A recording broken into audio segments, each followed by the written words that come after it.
Hi, everyone. Thanks so much for taking the time to be here today. I'm Melanie Thien. I'm a Customer Success Manager at Upstream Tech. I'll be your host for this session. We're really excited to dive into today's topic, which is preparing for snowmelt season with HydroForecast. Just a couple of housekeeping items. We're recording the webinar and we'll be sharing the recording with you after the session via email. If you have any questions throughout, please feel free to drop them into the Q&A box. We'll address as many as we can at the end and can always follow up with you after as well. So Upstream Tech is a builds science-backed software for land and water management. Today we'll be focusing on HydroForecast, which uses machine learning and environmental data to predict stream flow to support management of hydropower, dam safety, drought planning, water resources, just to name a few.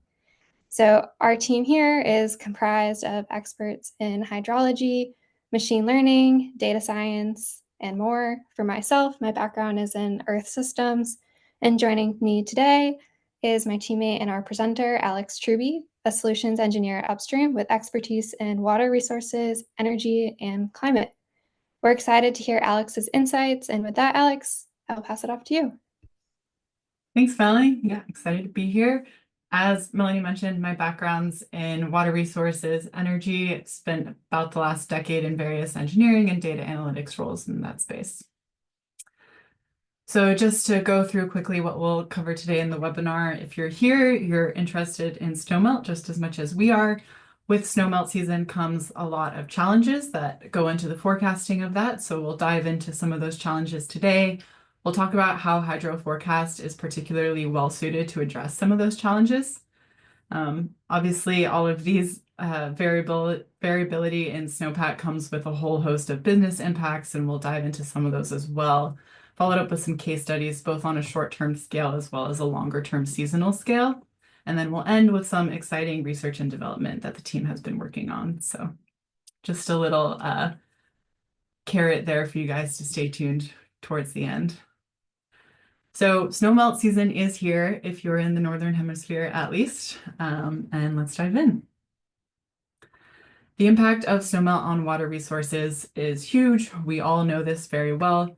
Managing the patterns of snowmelt is crucial for optimizing water availability during high demand periods, both on the short-term scale as well as the longer-term seasonal scale. This is important for safety, for hydropower generation, for river ecosystems, for fish and environmental regulations, as well as for longer-term agricultural and irrigation use, industrial operations, as well as communities' water supply. These are just some screenshots, events around the world where we operate. So, anecdotally, extremes are becoming more often. Averages do still happen, but they don't make the headlines. So we have HydroForecast operating all around the globe. In Europe, for example, we've got HydroForecast operating in the Alps, where a few seasons ago, ski resorts throughout Europe were closed because there was not enough snowpack to keep them open.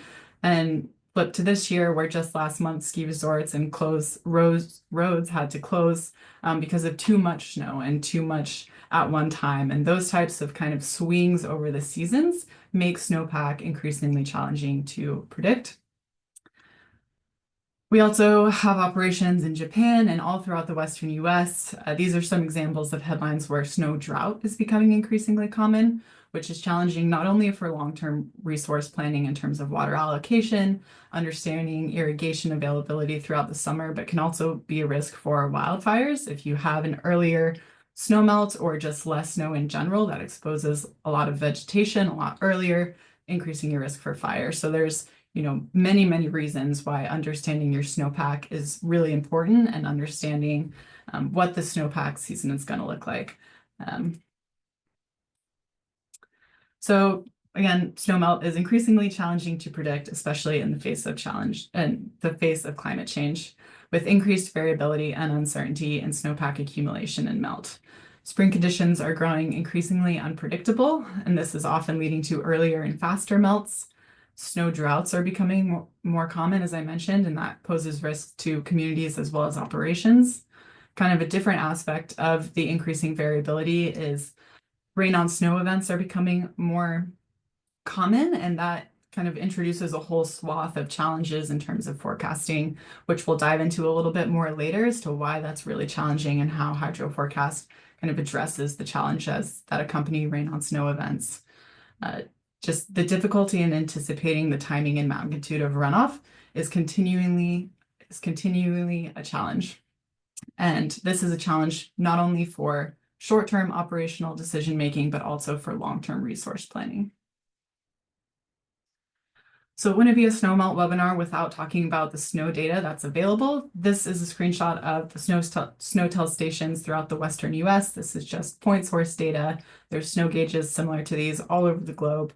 This type of data has been used in hydrologic modeling for decades.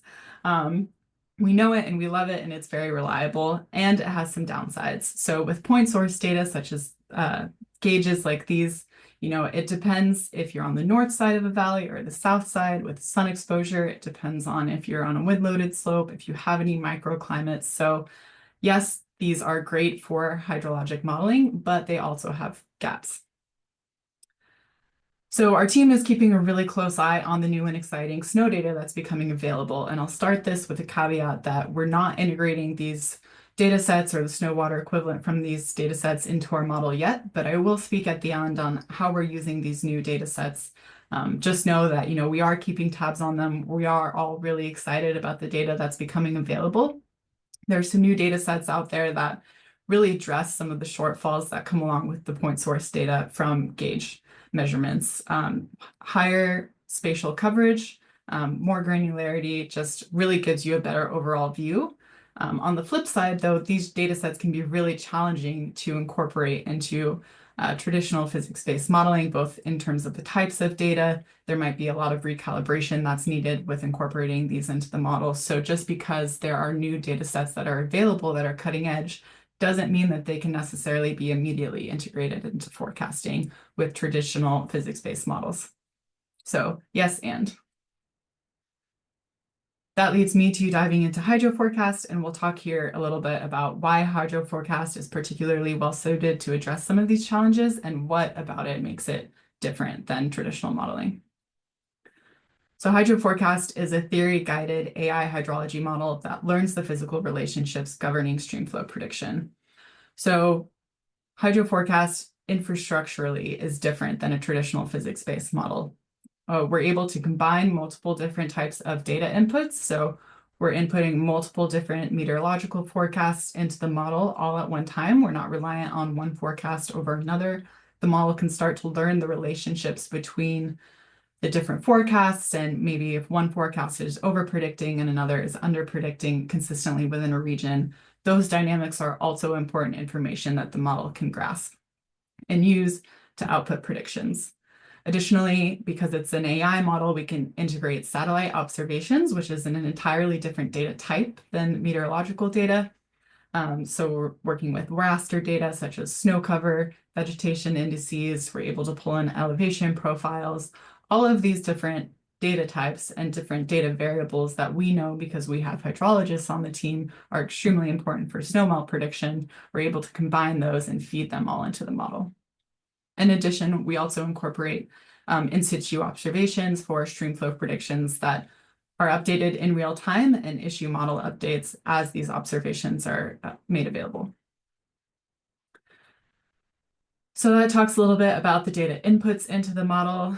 The model itself is a type of neural network called a long short-term memory network. And I'm not going to go too much into what an LSTM is and how it works. There's a whole series of webinars that we've did on that in the past, and I really highly recommend giving those a watch if you want to learn more about LSTMs and AI and why it's particularly well suited for hydrology.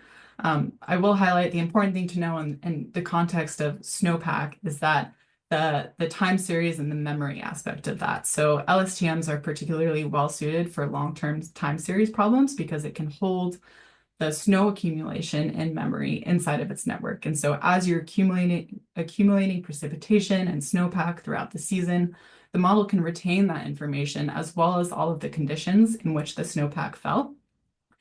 And it starts to understand, okay, I've had, varying temperatures throughout spring. We've had a lot of storms coming through, and it understands what those relationship dynamics mean for snowmelt as it starts to really kick off and when temperatures rise above freezing later in the spring. So the model is an AI model, but it starts to really understand the physical dynamics that are driving the hydrology within the basin. So there's two aspects to that. And one is the kind of the time series meteorological and precipitation aspect, and the other is a routing aspect. And it's kind of hard to see in this visualization, and we'll speak to it more deeply later in the webinar. But the overall catchment is divided into multiple subbasins, and we route the flow through each of those subbasins down to the forecast point. And so as you're accumulating water or precipitation, maybe in the higher elevations where it's falling as snow, how is that melting at the subbasin level, slowly making its way down to your forecast point? And that's all dependent on different temperature dynamics in each of those subbasins, what the elevation profiles are, hydrology at the subbasin level. There's a lot of different dynamics that go into that routing. And so we've got kind of its own component of the model focused on that. And then the output is a streamflow prediction. And we'll dive into more what that looks like here now. So I've talked a little bit about the limitations of traditional physics-based forecasting and how HydroForecast works. And I'm not going to go into all of these here. I'll let you read through them. But there are a few that I want to highlight that are really important specifically to snowmelt. One, I mentioned the ability to quickly test and integrate cutting-edge data. So as new snowpack data sets and snow water equivalent data sets are becoming available, or if a new satellite is deployed that's gathering new data, we have the ability, because of the infrastructure of HydroForecast, to really quickly pull in new data sets, do some research and development, understand how those data sets might improve accuracy within the model, and also understand if they don't. If a new data set becomes available that doesn't necessarily add to model accuracy, we don't want to use the compute power and resources necessary to incorporate it if the model really has what it needs by understanding the relationships from the variables that are already there. So that ability to move quickly is really unique to HydroForecast and AI models when you compare them to conceptual physics-based models. Another point that I really want to emphasize is the ability to capture phase partitioning in the near freezing. This is particularly important as temperatures start to rise in the spring. You get more rain on snow events. The form and the conditions in which precipitation falls, if it's falling as snow or rain, really depends or really has an impact on the travel time, as well as just snow water equivalent. And there's a lot of different aspects that the particular phase that it falls in kind of has to be neatly defined more so in a physics-based model. If it's falling as slush or anywhere in between, it gets a little gray. Whereas HydroForecast, again, because it's focused on the relationships of the conditions that are driving that snow water equivalent, it's able to address those phase partitioning and kind of that opaqueness in more of a nonlinear way. And then we talked about extremes earlier in the webinar, and just the ability to learn outside of the historical record is becoming increasingly more important. So HydroForecast has trained over 500 basins with different hydrologies, different climates, different catchment areas. And then the benefit of that is that as extreme events roll through, just because it hasn't happened in your area, our training data set has likely seen a similar extreme event, maybe in just a different region with slightly different hydrology, but it has seen the relationship dynamics that govern stream flow after that event. And so it's able to take those learnings and apply them to your specific basin. So even though you haven't had, this major storm event or such a dry season in the past, and it's kind of a new event, very likely similar conditions have been experienced just in a different region. And it's able to draw from those and apply them to your specific basin, which makes HydroForecast really well suited for forecasting the extreme conditions that happen really, really rarely. Whereas the physics-based models are really constrained to only looking at the historical record.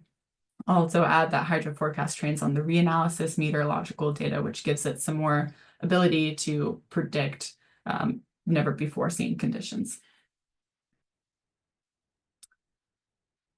So HydroForecast is a probabilistic model. We have two kind of versions of HydroForecast for different business use cases. One is the short-term forecast. This is a 0 to 10-day out forecast with an hourly time step. We also have a seasonal forecast that's 90 days out. We have an extended seasonal forecast that goes out up to a year and even further in the future. We all know that meteorological forecasts get a little bit more fuzzy the longer you go out. So we really put more emphasis on the first 90 days for that reason. And these are at a daily time step. And I mentioned that each of these really have different business cases that they're used for. So on the short term, avoiding flood risk is really kind of a primary concern in community safety. This is really, really important during snowmelt season, especially if you run into rain on snow events. There's been some pretty hairy situations in the past where reservoirs have been pretty full. You get a rain on snow event, and that introduces a lot of uncertainty in the system as to the magnitude of the event, really when that precipitation is going to make its way down to the reservoir. And that's because of those phase partitioning dynamics. It gets a little bit fuzzy. And so avoiding flood risk with an accurate short-term forecast is extremely important. Additionally, optimizing generation. If you have a hydroelectric asset on a reservoir, you're obviously going to want to make the most of the forecast to get the best generation optimization out of those assets. And this is especially important if you have any imbalance penalties in your market, or if you're participating in a day-ahead trading or any sort of energy trading. Really understanding the forecast is going to be important for your bottom line. And then also just reducing reliance on backup generation, understanding when you're going to have maybe less generation available or more generation available over the next few weeks. Additionally, kind of on the seasonal outlook side, this is really, really valuable for longer term resource planning. So how are you optimizing seasonal supplies, being ready for seasonal deficits and surpluses? There's a whole swath of reasons. Water resource allocation, all of these things are driven by the longer term look ahead period. So now we'll dive into some case studies, focusing first on a short-term example. So this is a short-term example in California. We chose California for a few reasons. Again, we have operations all over the world. Folsom Lake in California is a good use case both for short and long term because of a few reasons. One is that it's got a pretty large hydroelectric facility on location, and so optimizing short-term predictions is really important. It's also a very important supply for water resources throughout the state of California, both for community drinking water as well as for irrigation. So these screenshots are from our HydroForecast dashboard. The first one is kind of where I mentioned it's a little bit easier to see some of these subbasin divisions within the overall catchment area. So the forecast point is Folsom Lake down in the southwest portion of the catchment. Each of these kind of light blue areas is a subbasin within the overall catchment area that we're forecasting. Down below is another screenshot from our dashboard that's available for customers, and this particular one is snow cover. So this is derived from satellite observations and then aggregated to the subbasin level. Looking at this, even if you know nothing about this basin, I can see that, okay, most of my snowpack's accumulating on the eastern side. That's probably where it's a little bit more mountainous, higher elevation. You can see that dynamic really start to change as you get to your forecast point. And so within this catchment area, we have a mountainous, high elevation region, and then the water has to make its way down to the forecast point through different environments, through different temperatures. There's a lot of dynamics that are going on within this larger catchment area. So we talked about the different forecasts that we're combining, feeding into the model, and these are, again, from our dashboard, and we also have all of this available in our API. The top chart here shows cumulative precipitation. The bottom chart shows temperature. So we have a few different forecasts feeding in here, 4 in this case, that are informing the model. This is cumulative precipitation rate from a storm earlier this spring. This storm happened to be an atmospheric river event, so it's bringing a lot of continued precipitation over a few days of time. So looking at the cumulative precipitation here, you can see that the forecasts are generally in agreement, but there is still quite a bit of variance in terms of when the precipitation is going to fall and how much. And that introduces uncertainty into the model. So imagine if you were forecasting on ECMWF versus GFS forecasts. Those are going to give you pretty significant differences in terms of the timing and magnitude of your forecast. of your stream flow forecast. One thing that these forecasts are in agreement is that the temperatures are increasing. And so, this is looking like a rain on snow event. So that tells me if I'm operating this asset, there's an event coming, there's a lot of uncertainty with it. And it's going to be, rain on snow, different phase dynamics going on here. Just looking at this, I'm on high alert for the storm system.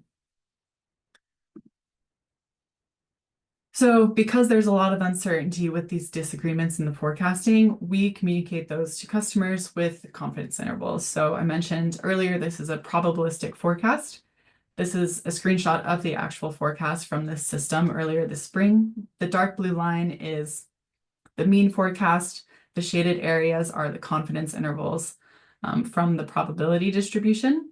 The black line here is the observed flows, dash line is historical, and then we also do pull in NOAA's River Forecast Center stream flow forecast just to have another data point that says, okay, HydroForecast is meant to be a decision-making tool for users. Like, yes, we are really proud of the research and development, and it is an research-based product, but it's really meant to be a tool for decision making. And so these probability distributions, pulling in outside data sets to compare against, like all of these are just different tools in your toolbox for your decision making. So different operators will have different levels of risk depending on how they're managing the asset, if it's for flood, if it's for hydropower. The decisions might be made with a different level of risk tolerance. So some hydropower operators might just take the mean and they feel really comfortable with that. Some decision makers, if you have a high reservoir level and you're getting this big rain on snow event, you might want to use the 50 to 90% confidence interval because there's a lot more risk in that situation. Another tool that we provide within HydroForecast is the ability to be notified when a forecast is going to cross a threshold. And so maybe you have operational decisions that you make if your inflows go above 10,000 CFS. You can set up a notification in the system that will alert you as soon as the forecast crosses that threshold. So here you'd get alerted to that possibility 3 to 4 days in advance, which just, if I'm the operator, that puts me on alert to say, okay, I know I'm getting a big storm event. In this case, there's a lot of uncertainty. How am I thinking about how I'm going to manage these assets? Also note on the notification side, you can also set kind of incremental forecasts. So if you want to be notified if inflows are going to double or triple over X amount of hours or days, you can set those types of notifications in the system as well. We also have users who maybe make decisions on rain rate versus, or in addition to the stream flows. And so here you can also set up notifications based on rain rate. And this is where some of the local knowledge comes into play within your basin. Maybe you know that ECMWF does better or GFS forecast does better. Any one of these forecasts is a little bit more accurate than others within your basin. And you know that because you've been working there for 20 years. You have that experience and that knowledge. You can set thresholds and set notifications specific to each of these meteorological forecasts, which again, is just another tool kind of alongside everything else provided, all of the other external forecasts coming from NOAA and maybe longer term forecasts that are available out there. This is all just kind of meant to be used in conjunction for your decision making. So why is this level of accuracy important? We always strive to be extremely accurate in our forecasts with HydroForecast. But I'm an engineer. I want to know, why is that important? What are the real world implications of that? What does that mean? First and foremost is safety. I mentioned managing flood risk, managing dam safety. If you are operating under, already high reservoir levels, understanding your short-term forecast is going to be critical for safety reasons. Again, optimized generation. If you are in a day-ahead trading market, energy trading, if you have any imbalance penalties, there's a whole swath of regions more that hit your bottom line and the dollar value of your operations. Forecast-informed reservoir operations are something that we're really excited about because it's just, a way to optimize more more fine tuning goes into optimizing how you're planning your water resources strategies over the longer term period. So decision making for optimal water storage throughout the season. So with that, we'll segue into planning ahead for your season and what some of our seasonal look aheads entail. So this is the same region in California a few years ago in 2023 rather than this season. So 2023 was an extremely high precipitation year all throughout California. There was multiple atmospheric rivers that came through the system, dumping continuous precipitation well above average, which made it a challenging year to forecast. Again, average years are a little bit more predictable in terms of when snowmelt is going to occur and how much, et cetera. That's pretty intuitive. It's these more extreme years that maybe fall outside, again, the historical record that are a lot more difficult. So here we're looking at total volume percent error over the peak snowmelt months or peak snow accumulation months of March through May. For two reservoirs in California, the darker line, the darker bar is the HydroForecast. And then again, we're also pulling in publicly available data sets. Our hydrologists and our water resource experts on the team want to understand, are these forecasts physically plausible? How are they performing against really well-known physics-based models? And we're doing those checks. Melanie and the customer success team are talking with customers and comparing against their own internal forecasts. These are AI forecasts, but they have water resource engineering expertise doing the checks on the back end as well. And so here in this case for the seasonal performance for 30-day look ahead time, you can see the percent error for HydroForecast is really low. And that was really great to see in these more extreme years. It helps understand longer term water resource management, which we all know is very important. And just diving in a little bit more deeply on a month by month basis, here we look at Folsom again in particular. This is the monthly predictions with the darker bar being the HydroForecast and the light teal being the observed value. So you can see that throughout the season, in this really extreme season, HydroForecast does have really strong performance for the 30-day look ahead period. And we're focusing a little bit more on the 30 days just because that has the most influence from the meteorological forecasts. All right. And with that, we'll dive into Upstream's upcoming season, which has some exciting research and development specific to our seasonal model. So the seasonal example that I just walked through is actually, as we mentioned, from 2023 and a few seasonal models in the past. And so we're continuously doing research and development, as I mentioned, integrating new data sets, new techniques where we can.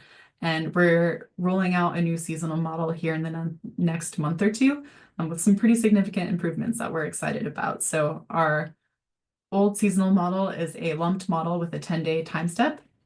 Our new seasonal model will mirror the infrastructure of our short-term model that I spoke to earlier with the sub-basin routing aspect. It will have a daily time step. It's integrating the ensemble forecasts, including GEFs, as well as the ability to have data assimilation with on-the-ground observations. So we're really excited to get this rolled out. Reach out if you want to learn more about this. We're excited to get it out in the hands of users.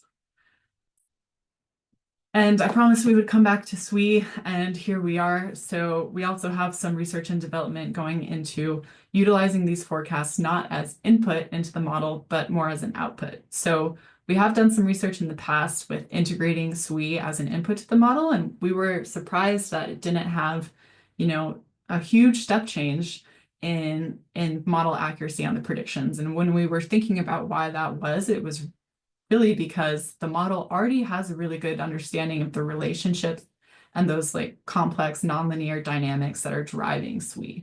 And so the model says, hey, I've already got a pretty good hold of what SWE is because you're giving me all of these other variables that contribute to that measurement.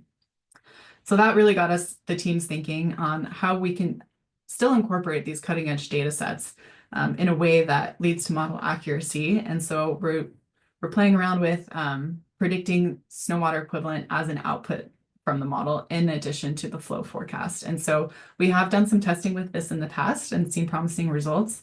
And really what this forces the model to do is it's constraining the LSTM, and it's essentially telling the model to take a magnifying glass specifically to those relationships. So, the model already has precipitation, temperature, solar radiance, wind, humidity, all of these meteorological aspects that do have an impact on SWE. And it's basically just having the model put extra emphasis on really, really understanding those relationships, even more so, or an extra weight to train the model as with SWE as an output in addition to the flow. And the other added benefit of that is that that will be available to users in the dashboard and the API as well. And so if you're using Snowwater equivalent in any of your other workflows internally, you can now, or you would be able to pull the Snowwater equivalent from HydroForecast alongside your flow forecast and use both of those for any other modeling that you have going on in-house. So that is where I'll leave it. We've got some definitely exciting research and development going on. I'm excited to get it rolled out, and feel free to reach out if you have any questions or want to learn more about any of the R&D or HydroForecast in general. And with that, we'll open it up for Q&A. Awesome. Great job, Alex. Thanks so much. Yeah, so we have a couple of questions here. Feel free to drop more in the chat. But we've got about 10 minutes, so we'll get started and answer as many as we can. All right, let's see. I'm trying to decide which one we're going to start on. Cool. So the first question is, I'm curious what confidence HydroForecast provides in model results of ungauged areas. And this is like a very great question. We have good confidence in our model. One of the really nice things about it is that it can run with or without gauge data. The way we have the model trained, as Alex was speaking to earlier, the base model itself is trained on a set of gauge locations. And so the model is able to learn all sorts of different hydrologic conditions, both at your basin and around it. So if the basin is experiencing conditions, it might be able to pull from another basin where it saw similar behavior, even if there's no actual data at the specific site. And so this is kind of a great feature of HydroForecast. And the other thing is there might not be actual data at the specific forecast point, but the way we are routing flow throughout the basin, we are able to take data upstream that's collected and route that down. So even if there's not observations directly at site, we can, pull from other nearby locations to inform the model predictions. Yeah. Alex, anything to add to that one? No, I think you pretty well covered that. But yeah, we do have many people using HydroForecast in ungauged basins, and that is one of the strengths, as Melanie mentioned. Cool. All right. Moving right along. Let's see. This is a great one also. Okay. Can you speak to more about why HydroForecast was successful at the 30-day horizon? So this is a really great question as well. In our seasonal model, at the 30-day horizon, we're taking into account the short-term predictions for the first 10 days. And so those will have any sort of data assimilation informing them, as well as the near-term weather forecasts as inputs. And then out for about a month, we're using GEFs, so as a weather, temperature, and precipitation forecast informing the model. And so that really helps for that month ahead. And one thing to note is that right now we're currently using the GEFs mean, but in the future, as we move on for this new seasonal model that Alex was talking about, we're really excited about it. We're going to be looking at the ensemble there. So exciting development to come.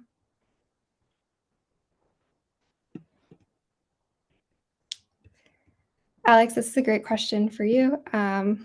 Speaking of atmospheric rivers, we've seen a lot this year. Can you speak more to how this impacts Freshet? And you talked about it a little bit, but we can talk a little more.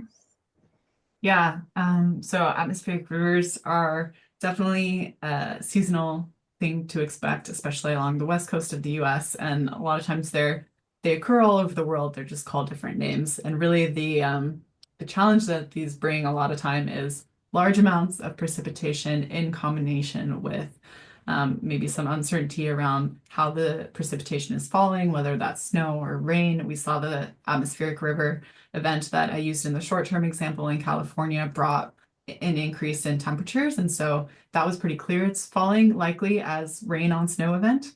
And just speaking to the dynamics of, again, the relationships that HydroForecast is looking at. So it's not necessarily saying, okay, this is falling as snow and this is what it means, or this is falling as rain and this is what it means on the implication. It's looking at the system as a whole, and kind of the nonlinearity of those relationships really is what it's capturing. So if you are interested in learning more about atmospheric rivers, we're going to be doing a webinar in the next few months that dives more deeply into those. And we also have a blog published, and I think the link was dropped there. So yeah, definitely stay tuned. We've got some exciting work and deeper dives coming for those as well. Awesome. For our next question, it's about the model training and validation. So before making the model, how do you ensure the model accuracy, the hydraulic calibration and validation standards? What are those employed? So this is a really great question. I'll give it an initial answer and then I'll pass it to you, Alex. So when we do the model training, as Alex was mentioned, the base model has its own level of training and its already learned conditions. And then we fine tune the training for unique basins, taking in basin characteristics and any data available. And during this period, we do a split training period. So we allow the model to learn from very recent conditions and then also past conditions, leaving a period in the middle where we don't let the model see any data and we use it for validation. And so from there, we're able to look at all of the metrics and get a sense for how we expect the model will perform when we ship it live. So it gives us really great confidence leading ahead of that step. Yeah, the only thing I'll add to that is that, we do have our team of hydrologists and water resource experts looking at the water balance that's output by the models and the travel times and really starting to, making sure that before we deploy any model, all of this is physically reasonable. And so we are running those kind of external checks outside of the model as well before we deploy. Awesome. Let's see. Looks like we have time for about one more. The next question is, my agency has our in situ observations. Can that data be incorporated into HydroForecast?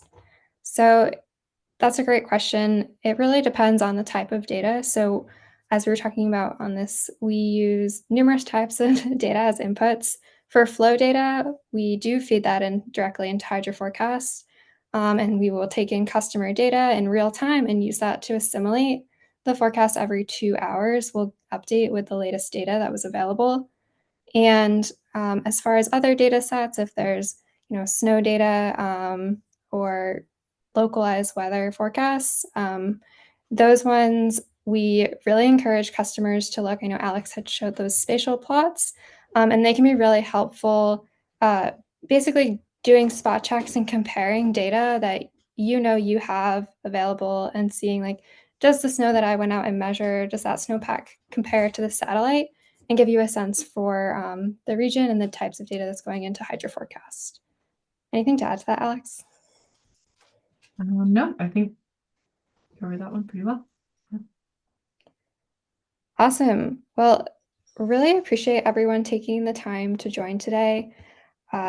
We have a couple of other webinars coming down the pipe really soon. We're really excited about them, so please stay tuned. And our email is team@hydroforecast.com. So if you have anything else that we didn't get to answer during this call, please feel free to follow up with us. We'd love to chat more.